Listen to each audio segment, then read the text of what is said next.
Welcome back to the Breaking Free from Porn podcast. My name is Samir. Today we're going to talk about fantasy. Fantasy is actually something very critical, very important that you understand.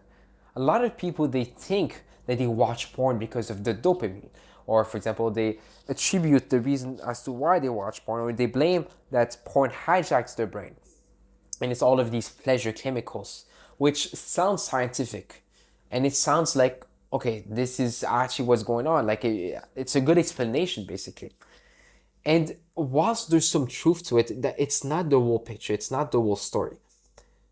It's a bit more deeper than that. We need to look at why is it that this reaction, why is it that porn feel pleasurable in the first place? Why is it that we release dopamine for porn in the first place? And this is what we call fantasy. If you've never watched any of my YouTube videos, I highly suggest you do. It's on YouTube. Just type Samir Gardner, my full name, and you'll find them. I do talk about fantasy a bit more in depth there. But what is fantasy? Think about it. I'll ask you first, when is it that you watch porn? Do you watch porn when you feel happy, when you feel fulfilled, when you feel on top of the world, when you feel confident, worthy, when you just feel good overall? Or do you watch it when you feel low, when you feel like life is not going your way, when you start panicking, when you start stressing, when overall you just feel negative? We'll see that 99.9% of the time, if porn goes against your morals and values, or that you actually want to quit porn, you never watch porn when you feel happy. You never watch porn when you feel good. You only watch porn when you feel low, when you feel negative. So what do we get out of porn then? We want to feel better. It's that simple. We want to feel an emotion in that moment.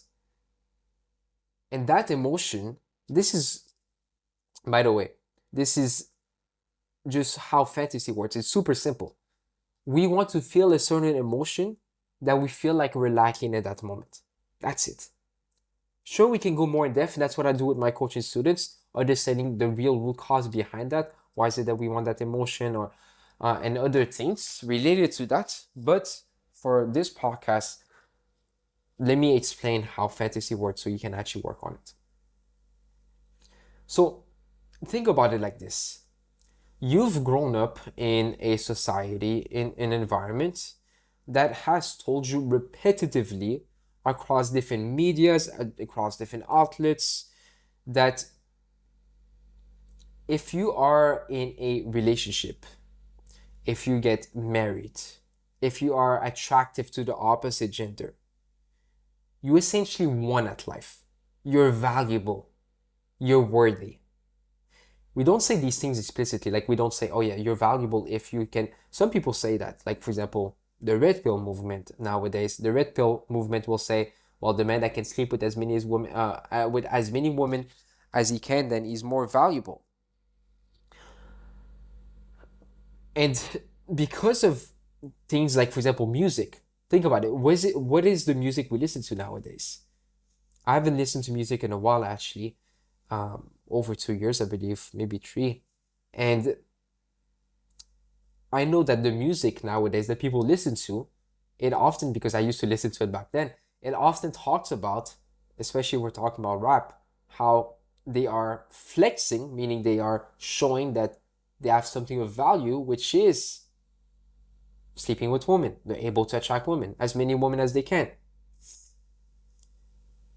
If you look at movies, we get shown like these beautiful stories, like we can just go and look at Disney, to be honest. We can just look at like these beautiful romantic stories, and the man is just like um living the peak of life. He's in love, and we look at these things and we're like, man, this guy is valuable, he's confident, he's attractive, and we want to be like that. Or maybe nowadays, a lot of people, they started listening to the Andrew Tate. They listen to Andrew Tate and they're like, oh, yeah, if I have the money, if I can attract women, if I can have as many women in my roster, as we say, then I am valuable, then I am worthy, then I am accomplished. So, do you notice a pattern here? We attach all of these emotions, all of these feelings to lust, accomplishment. We feel accomplished, worthiness. Flexing means like you're valuable, and so many things. So whenever we want to feel these emotions, let's say for example, we just lost our job and because of that we feel unworthy because we have no money and that we're not valuable. Well, then what? We want to feel valuable. We want to feel worthy. These are emotional needs. So we go to what we've been told will make us feel worthy, valuable, accomplished, and so on, which would be women, which would be to sleep with women, or depending on your morals and values, to maybe go on a date, or for some, depending on your morals and values, obviously, for some people to get married, but getting married and all of these things, just overall dealing with women is much harder than porn itself. So as you can see so far, we see that we've attached all of these things to lust because of how we grew up, the education that we were fed. I mean, the media and social media nowadays is a good example of that. Music, movies, and so on. So we think, okay, I can feel these things that I want to feel from lust. Now, most people nowadays, they, at least I'm talking from personal experience, coaching people and so on. Obviously, most people are not in a situation. If you're from the age of 25 and up, which are most people that are listening to this podcast, I know you're 25 and up, or most people I coach are 25 and up. So it's oftentimes like we don't just have access to women. Like we're not married, or we can't just get married anytime soon because we're not ready yet, for example. And let's say that's the only way that we can get real intimacy.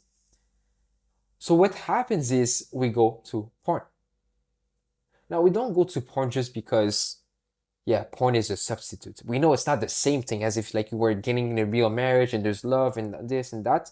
But porn gives the same thing that we're looking for. What is it? Think about it. When you watch porn, are you after pixels on the screen? Are you after a screen? Are you after, oh, I just want to get the chemical buzzing in my brain and that's what I really want? Most people, I mean, some people think that this is the case. Like they just want to get like the chemicals and the dopamine, the pleasure. But that's just like the surface. And the truth is, when you watch porn, what do you do? Or when you masturbate without porn, that's another example. Or when you just fantasize, what do you do? I mean, when you watch porn, you masturbate, what do? You fantasize. You watch these videos thinking you're either the guy in the video, or you fantasize about yourself doing the things that they do in the video, but with another woman. And when you fantasize about something, when you visualize something in your mind, as we say, the brain, the mind cannot tell the difference between imagination and reality. The mind, the brain cannot tell the difference between imagination and reality.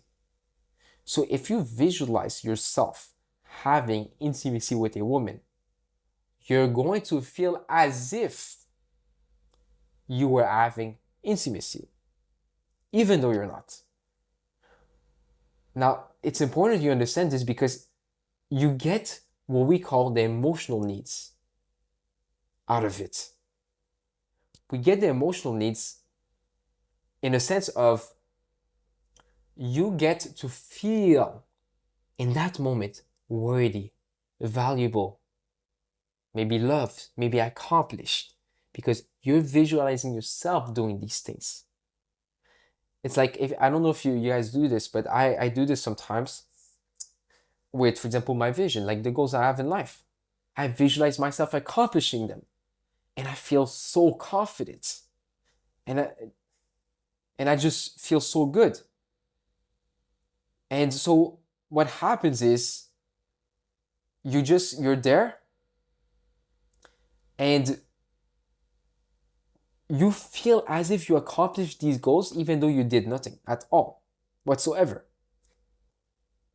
So the point that I'm trying to make with all of this is that when it comes to porn, just like anything in life, we're not after just like the chemicals in the brain and like the dopamine and because it's because the brain wants to get like it's like hit, or we just want stress relief.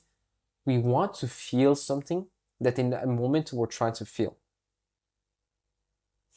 That's how fantasy works. Of course, it goes more in depth. Like I usually go with my students and we work on these things so that we can tackle them. We tackle the root. It's not necessarily the root, but this is really an explanation of how fantasy works. And if you have any questions, guys, I'm always there on Instagram. I reply to my DMs. You can also watch my videos on YouTube. But I'll see you guys in the next episode.